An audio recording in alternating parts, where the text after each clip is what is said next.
The Cal-Neva Lodge sat on the California-Nevada state line above Lake Tahoe like a wooden castle nobody had quite finished building. June 1979. 14 years after Sinatra had lost his gaming license over the place.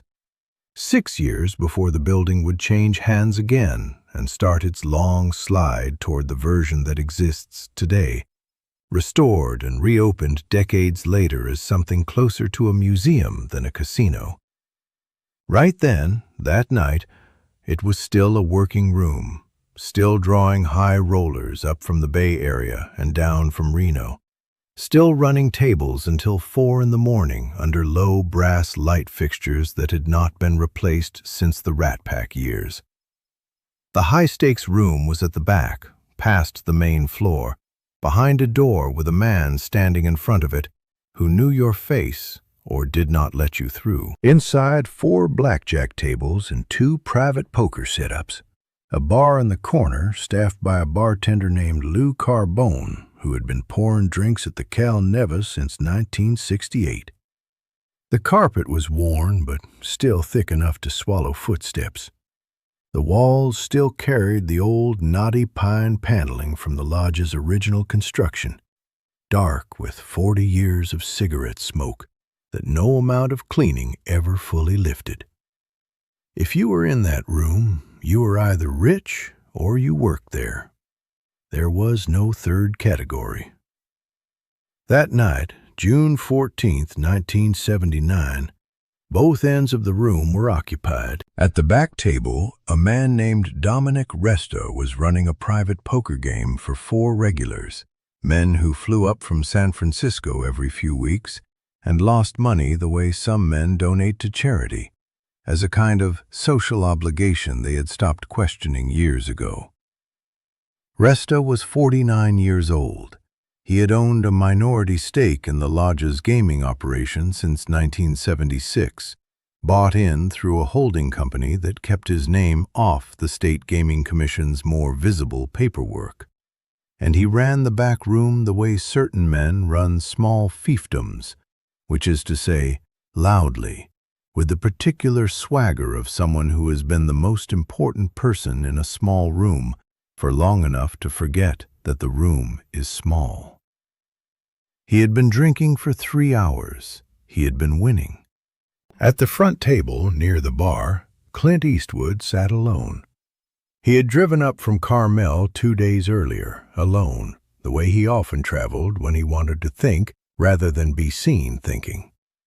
He had just finished a picture that the studio believed in only moderately, the kind of mid-budget project that gets made because a director's track record buys him latitude rather than because anyone is certain it will work.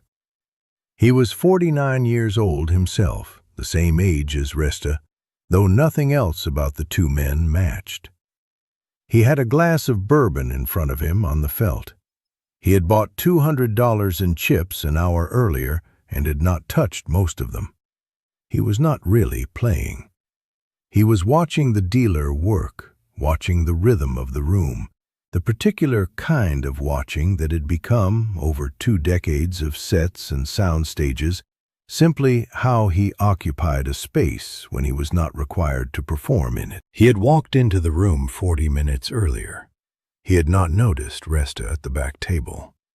The lighting in the room, low and concentrated over the felt, made the front and back tables feel like separate buildings entirely. He would not have cared regardless.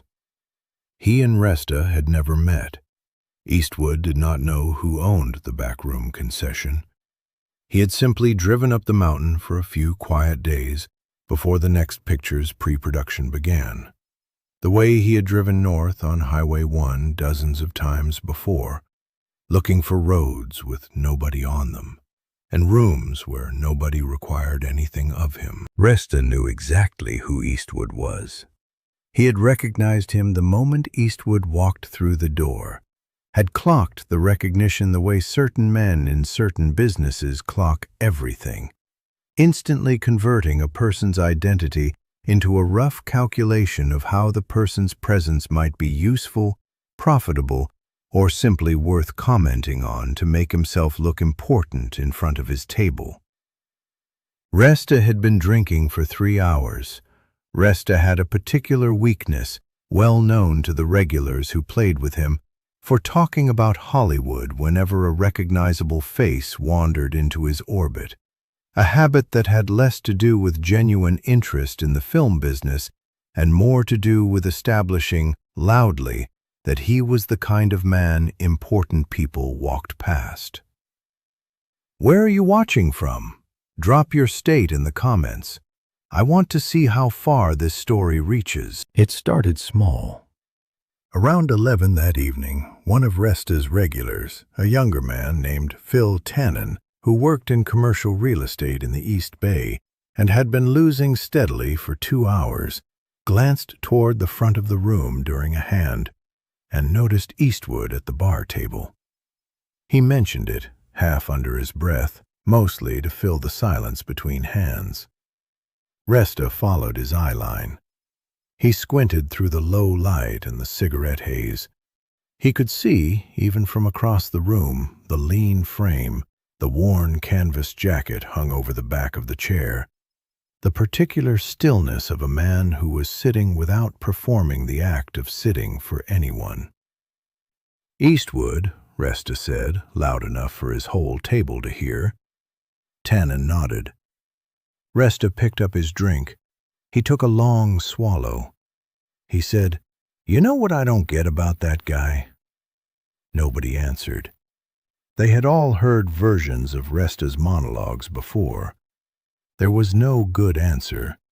There was only waiting for it to pass. Resta continued anyway.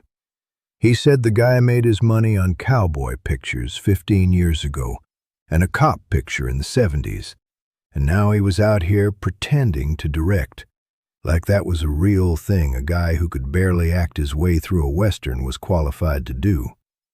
He said he'd read somewhere that Eastwood's last few pictures hadn't done much, that the studio was basically carrying him on reputation at this point, the way studios carry a lot of guys who got famous in the right decade and never figured out the business was going to keep moving without them. He said something to the effect that the town was full of has-beens who hadn't gotten the memo, and that from where he was sitting, Clint Eastwood looked like he was 3 pictures away from being one of them. Phil Tannen looked uncomfortable. The other 2 men at the table looked at their cards. Resta kept talking, warming to it the way men warm to a subject they have decided, somewhere in the bourbon, is both clever and safe to say, because the subject is 40 feet away and cannot possibly hear. He said he ought to go say hello, professional courtesy since they were both businessmen in their own way. Tannen said maybe that wasn't necessary. Resta said, "Nonsense. It was a free room. Everybody in this room was equal once they sat down at a table. That was the whole beauty of it. Didn't matter who you were outside these walls." He stood up. He picked up his drink. He walked the length of the room, weaving slightly between the empty tables, the loose, overconfident walk of a man who has had 3 hours to convince himself that confidence and good judgment are the same thing. He reached Eastwood's table. He pulled out the chair across from him without asking and sat down. He set his glass on the felt. He said, "Clint?" Eastwood looked up. His expression did not change. He said nothing, which was, for a certain kind of man, more unsettling than any greeting would have been. Resta said, "Dominic Resta. I own a piece of this operation. Heard you were up the mountain. Thought I'd come say hello. Professional to professional." Eastwood said, "That's so." Resta said, "That's so." He picked up his drink, took a sip, set it back down slightly too hard, the felt absorbing the small clack of glass on wood. He said, "Listen, no offense meant, but I gotta ask you something since we're both businessmen here. You ever worry the well's running dry?" Eastwood said, "Come again?" Resta said, "The well, Clint, the town's well. I read the trades, same as anybody. I know your last couple pictures didn't exactly light up the board office. Guys your age, guys who made their name in a different decade. Sometimes the town just moves on, and nobody tells you to your face. I'm telling you to your face. Professional courtesy. The dealer at Eastwood's table had stopped dealing. The two other quiet men at the table had gone still in the particular way people go still when they sense something is happening that is not about them, but might still require their attention. Eastwood looked at Resta for a long moment. He did not raise his voice. He said, "You finished?" Resta said, "I'm just being straight with you, that's all." One businessman to another. Eastwood said, "You're not a businessman, Dominic. You're a man who bought a piece of a casino and decided that meant you'd bought something else, too." He picked up his bourbon. He took a small, unhurried sip. He set it down. He said, "I've been doing this longer than you've owned that piece of paper that says you own part of this room. I directed my first picture the year you were probably still working for somebody else's casino, learning how to talk like this." He said it without heat, the way a man states a fact he has already confirmed and does not need to argue further. Resta's face had gone slightly red. The particular red of a man whose bourbon-fueled confidence has just hit something solid and not given way the way he expected it to. He said, "Hey, I'm just saying what everybody in this town already thinks." Eastwood said, "No, you're saying what you think, because you've had 3 hours to drink and 40 feet of empty room to walk across. And you decided that gave you something to say." He looked at him steadily. He said, "You don't know me, Dominic. You know a couple of headlines and a number from a trade paper you didn't read past the first paragraph of. That's not knowing a man's business. That's reading a stranger's mail and thinking you understand his life." Have you ever watched a man's confidence collapse from the inside out? Not from being shouted at, but from realizing, mid-sentence, that the ground he was standing on had never actually been there. It happens fast once it starts. Resta opened his mouth to respond. Nothing useful came out of it. He looked for a moment like a man trying to remember the second half of an argument he had only ever rehearsed the first half of. Eastwood said, "You want to talk business, Dominic? Talk to me about something you actually know. Talk to me about your gaming license, your minority stake structure, how the commission feels about the paperwork that keeps your name off the public filings. I'd wager I know less about your business than you think you know about mine. And I'd still wager I'm closer to right than you are." He let that sit for a moment. Resta did not have an answer. The bar in the corner had gone quiet enough that Lou Carbone, polishing a glass he had already polished twice, could hear every word from 15 feet away. Eastwood said finally, "Take your drink back to your table, Dominic. Your guests are waiting on you. And from where I sit, it looks like at least one of them already knows better than to repeat what you just said to a stranger." He did not say it loudly. He said it the way he said most things, at a volume that asked nothing of the room and required nothing of the room in return. The same even register from the first word to the last. Resta sat there for a moment. 1 second, 2, 3, 4. He picked up his drink. He stood up.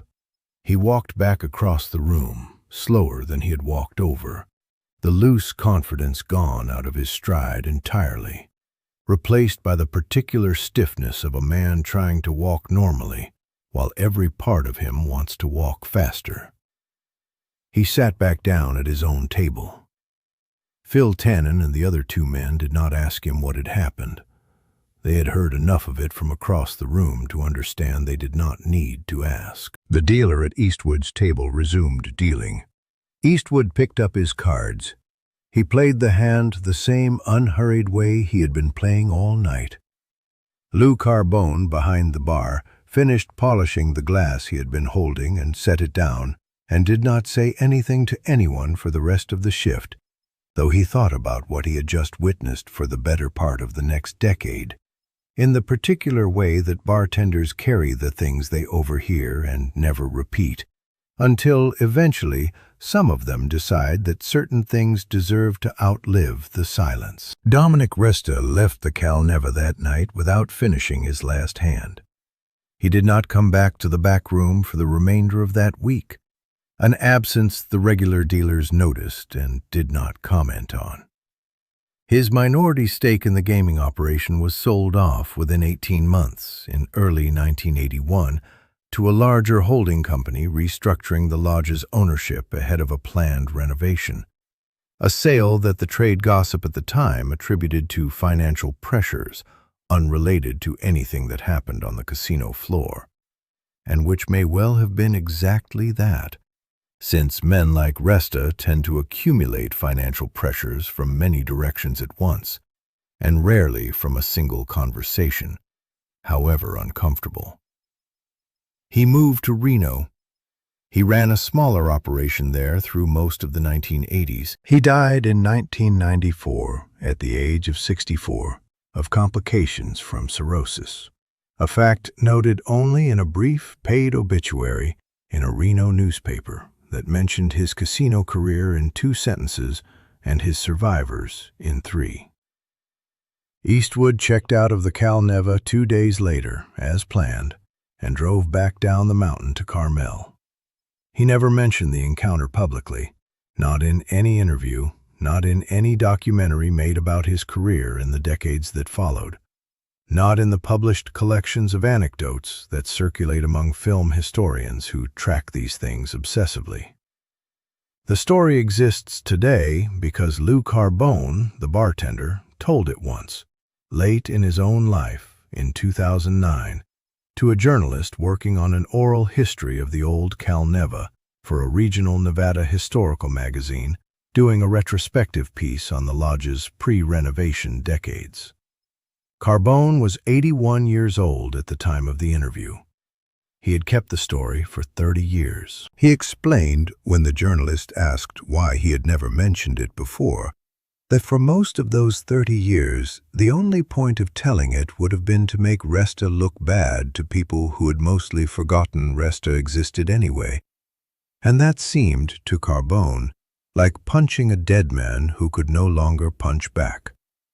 He said he had decided to finally tell it because the magazine piece was specifically about the room itself, the back room, what had actually happened inside those knotty pine walls over the decades the lodge had operated, and it seemed wrong, in that specific context, to leave out the one night he had personally watched a loud man discover, in real time, exactly how much weight his own opinion actually carried once somebody finally weighed it back. The Cal-Neva Lodge underwent a major renovation beginning in 2016, reopening years later as a restored luxury property trading heavily on its Rat Pack-era mystique, its Sinatra connections, its tunnel rumored to connect to a cabin once used by Marilyn Monroe.